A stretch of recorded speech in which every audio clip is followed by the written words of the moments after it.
కోటి సంతకాల సేకరణ భారీ ర్యాలీ పెట్టడం, ఇక్కడ బహిరంగ సభ పెట్టడం ఏంటంటే పేదలకు దక్కాల్సిన వైద్య విద్యను కూడా ప్రైవేటు పరం చేస్తుంది ఈ కూటమి ప్రభుత్వం. మీకు అసలు ఇది లేదు, మానవత్వం లేదు అన్నట్టుగా, ఎందుకు పేదలకి వైద్య విద్యను దూరం చేస్తున్నారు అన్నట్టుగా కూడా మొన్నటి నుంచి కూడా గత ఏడాదిగా వాళ్ళైతే ధర్నాలు, నిరసనలు, కోటి సంతకాల సేకరణ చేపడుతున్నారు. దీనికి సమాధానంగా మీరేం చెప్తారు? సార్, పోయిన గవర్నమెంట్లో మెడికల్ కాలేజీకి సెంట్రల్ గవర్నమెంట్ పర్మిషన్ ఇచ్చిందండి. దానికి ఇచ్చిన ఫండ్ ఏం చేశాడండి జగన్మోహన్ రెడ్డి గారు? వేరే వీటికి మళ్ళీ ఇచ్చాడండి. అలాగే ఒక్కొక్క కాంట్రాక్టర్ దగ్గర అతను ఎంత తీసుకున్నాడండి అంటే చూచాయగా 150 కోట్లు 100 కోట్ల పైనే ఒక్కొక్క కాంట్రాక్టర్ దగ్గర తీసుకున్నాడు. ఈ రోజున ఆ కాంట్రాక్టర్లకు గనక ఆ మెడికల్ కాలేజీలు కన్స్ట్రక్షన్ ఇవ్వకపోతే వాళ్ళందరూ వచ్చి ఇతని మీద పడతారు, రిటర్న్ అడుగుతారనే భయంతో దాన్ని దారి మళ్ళించడానికి కోటి సంతకాలు తప్ప పీపీపీ విధానంలో ఇవ్వడం వల్ల ఏంటండి, ప్రైవేటు వాళ్ళు కట్టి మంచి కాలేజీలు తక్కువకే వైద్యం అందించే ఒక మంచి కాన్సెప్ట్ ఉంటుందండి. అసలు ఒక మెడికల్ కాలేజీలు కట్టకుండా ఆ నిధులను ఎక్కడికి మళ్ళించాడు అడగండి, చెప్పండి మనండి. ఎక్కడ కట్టలేదండి, అది ఓపెన్ అవ్వలేదు సార్. ఎక్కడ కూడా ఫుల్ ప్లెడ్జ్డ్గా కన్స్ట్రక్షన్ అవ్వలేదు, పిల్లర్ల దశలోనే ఉన్నాయి. ఆ కాంట్రాక్టర్ల నుంచి ఆల్రెడీ ముడుపుల సొమ్ము ఈయన తినేశాడు. అలాగే సెంట్రల్ గవర్నమెంట్ ఇచ్చిన మెడికల్ కాలేజీ సొమ్ము కూడా దారి మళ్లించేశాడు. అవి అసంపూర్తిగా ఉన్నాయి. ఇటువంటి దశలో పీపీపీ విధానం చాలా మంచిదని, మెరుగ్గా ఉంటుంది, ప్రజలకి తక్కువ మంచి వైద్యం తక్కువ రేటుకి దొరుకుతుందని పీపీపీ విధానం ఎంచుకొని పీపీపీలో ఇస్తున్నారు సార్. ఫైనల్గా ఏం చెప్తారు? కూటమి ప్రభుత్వం చాలా బాగుంది. ప్రజల నుంచి స్పందన మీరే చూసి ఉంటారు. అలా అనుకోమాకండి, అలా సంతృప్తి ఉంది. అది ప్రతిపక్షం చెప్పేది. వీళ్ళ కోటి సంతకాలకి ఎంత స్పీడ్గా స్పందన వచ్చిందో చూశారుగా. ఈరోజు జగన్మోహన్ రెడ్డి రమ్మనమన్నాడు రోడ్ల మీదకి ప్రతిపక్ష నాయకుడిగా. అదే రమ్మనమన్నాడు సార్. వస్తే ఎంత స్పందన ఉందో, ఒక సీఎం స్థాయిలో వచ్చేది ఏంటండి? అటువంటి సబ్జెక్టులుగా స్పందన ఎలా ఉందో చూస్తారు. కూటమి పరిపాలన చాలా బ్రహ్మాండంగా ఉంది. నెక్స్ట్ అది మంచి సబ్జెక్ట్ కదా సార్, ఆ ఇల్లు తాలూకా వాళ్ళు ఎవరు ఏంటనే తీసుకోవాలిగా. నువ్వు ఎవరో ఒక స్థలాన్ని ఆక్రమించుకొని కట్టించేసుకుంటే అది నీదైపోతుందా? దానికి పత్రాలు ఇవన్నీ కూడా ఉండాలిగా.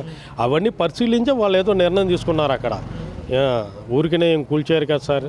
3 సార్లు ఎమ్మెల్యేగా గెలిచి అసలు నియోజకవర్గంలో ఏమైనా అభివృద్ధి పనులు చేశారా గద్దె రామ్మోహన్ గారు అంటే మీరేం చెప్పుకొస్తారు? సార్, 3 సార్లు గెలిచారంటే ప్రజల్లో ఎంత అభిమానం మన్నన ఉంటే ఆయన మీద ఎంత నమ్మకం ఉంటే 3 సార్లు గెలిపిస్తారండి. హ్యాట్రిక్ కొట్టిన ఎమ్మెల్యే గారు అంటే ప్రజలకు ఎంత దగ్గరగా ఉండి, ప్రజలకు ఎంత అందుబాటులో ఉండి, వాళ్ళకి ఎంత సేవ చేస్తే కానీ 3 సార్లు గెలిపిస్తారు. మరి ఇంకా అభివృద్ధి చేయకపోతే ప్రజలు ఎందుకు వచ్చే చిత్కారం కొడతారుగా. మొన్న పోయిన గవర్నమెంట్లో వైసీపీ ఏం జరిగిందండి ప్రభావం? 151 నుంచి 11కి ఎలా పడిపోయారు? ఎటువంటి అభివృద్ధి లేకుండా నోటి మాటలతో బూతులతో కాలయాపన చేశారు కాబట్టి ప్రజలు చేతికారం కొట్టి 11 సీట్లకు పరిమితి చేశారు. ఎమ్మెల్యే గారు తూర్పు నియోజకవర్గం మొత్తం డెవలప్మెంట్ చేశారు కాబట్టి 3 సార్లు అతన్ని గెలిపించి ప్రజలు గుండెల్లో పెట్టుకున్నారు. అంటే వాస్తవానికి ఇక్కడ ప్రతిపక్షంలో ఎవరు అంత బలమైన నాయకుడు లేక ఉన్న ఒక్క నాయకుడినే ప్రజలు ఎన్నుకుంటున్నారు తప్ప ఇంకో ఆప్షన్ లేక అన్నట్టుగా కూడా చాలామంది ప్రజల్లో వస్తున్న చర్చ. దీనికి ఏం సమాధానం సార్? ప్రతిపక్ష పార్టీకి కూడా 40% ఓట్లు వచ్చింది అంటే వాళ్ళకు కూడా బలమైన నాయకుడు ఉన్నట్టేగా. ఎందుకు లేరు? మొన్న నుంచున్న నాయకుడు దేవినేని అవినేష్ అనే వాళ్ళు కొద్దిగా బలమైన నాయకుడేగా. మరి అతన్ని ఎందుకని ప్రజలు గెలిపించలేదు? అంటే గద్దె గారు ఎప్పుడు నిత్యం ప్రజల్లో ఉంటారు, ప్రజలకు అందుబాటులో ఉంటారు. అభివృద్ధికి బ్రాండ్ అంబాసిడర్ ఆయన. అందుకే గెలిపించారు 3 సార్లు. కూటమి వచ్చినాక అధికారుల పనితీరు ఎలా ఉంది? నిజంగా అధికారులు రియాక్ట్ అవుతున్నారా లేదా? కొంత అవినీతి తారాస్థాయికి చేరింది అనే చర్చ కూడా నడుస్తుంది.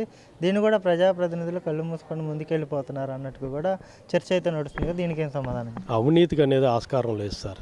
చిన్న ఉదాహరణ, ఏ చిన్న కంప్లైంట్ వచ్చినా ఒక డిప్యూటీ స్థాయి దీంట్లో కూడా పవన్ కళ్యాణ్ గారు ఎంత రియాక్ట్ అవుతున్నారో చూస్తున్నారు.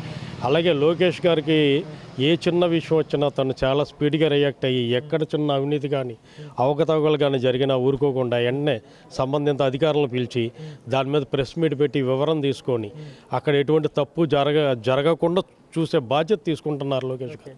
అందుకని ప్రతిపక్షాలు ఏదో ఖాళీగా విమర్శించడం తప్ప అవినీతి కూటమి వచ్చాక అవినీతి అనేది లేదండి. పాలన మొత్తం పారదర్శకంగా శుభ్రంగా బ్రహ్మాండంగా జరుగుతుందండి. అంటే గతంలో చాలాసార్లు వామపక్ష పార్టీలు ఇక్కడ మాకు కూడా అండర్ పాస్ కావాలి అని చెప్పేసి సత్యంగారి హోటల్ దగ్గర అనేక మార్లు ధర్నా చేశారు. దాని గురించి చర్చిద్దాం, ఖచ్చితంగా త్వరలో వేయిద్దాం అన్నట్టుగా కూడా కొన్ని హామీలు అయితే ఇచ్చారు. ఇక్కడ కానివ్వండి, తర్వాత రాణిగారి తోట దగ్గరకు సంబంధించి కానీ ఎప్పుడు అవుతాయంటారు ఈ పనులు? ఎప్పుడు ఎమ్మెల్యే గారు అండర్ పాస్లు ఇవన్నీ ఎప్పుడు తీసుకొస్తారంటారు? కరెక్టే సార్, ఇది నేషనల్ హైవే అథారిటీస్ వారిది. ఆల్రెడీ మనం రామాలయం దగ్గర వేసాం, చాలా పెద్ద అండర్ పాస్ వేసాం. రాను రాను ట్రాఫిక్ అనేది పెరుగుతూ ఉంటుంది గట్ట ఎక్కడా తగ్గదండి. అందుకని ఎమ్మెల్యే గారు మళ్ళీ ఏం చేశారంటే ఈ పీరియడ్లో గెలిచాక మన ఇక్కడ బందర్లాగులకి యువతలండి, ఇప్పుడు రైతు బజార్ ఉంది కదా, దానికి ఎదురుగా చిన్న అండర్ పాస్, అంటే 2 వీలర్లు కార్లు వెళ్ళేటట్టు అండర్ పాస్కి ప్రయత్నం చేశారు. ఓకే, చేయించారండి. అది త్వరలో పనులు బిగిన్ అవుతాయి సార్.